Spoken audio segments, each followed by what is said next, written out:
আসসালামু আলাইকুম রহমতুল্লাহ। আজকে আপনাদের সঙ্গে একটি মজার গল্প শেয়ার করব। এক লোক একদিন দোকানে গিয়ে খুব সিরিয়াস হয়ে বলল, ভাই, এমন কিছু দেন যেটা খেলে আমার বুদ্ধি বাড়বে। দোকানদার বলল, বাদাম খান, বাদামে বুদ্ধি বাড়ে। লোকটা 1 কেজি বাদাম নিয়ে বাড়ি চলে গেল। পরের দিন সকালবেলা আবার সে দোকানে আসলো। এসে বলল, ভাই, আপনার বাদাম আপনার বাদাম খেয়ে তো আমার বুদ্ধি বাড়েনি, বরঞ্চ পেট খারাপ হয়েছে। দোকানদার হেসে বলল, আচ্ছা ভাই, আপনি বাদাম কিভাবে খেয়েছেন? লোকটা বলল, কিভাবে আবার? রাতে বসে সবগুলো একসাথে খেয়ে ফেলেছি।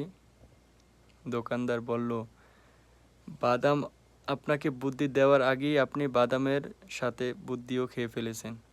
আসলে জীবনও আমরা অনেক সময় এমন করি, ভালো কথা শুনি, ভালো পরামর্শ পাই, কিন্তু বুঝে সময় নিয়ে কাজে লাগানোর বদলে তাড়াহুড়ো করে ফেলি।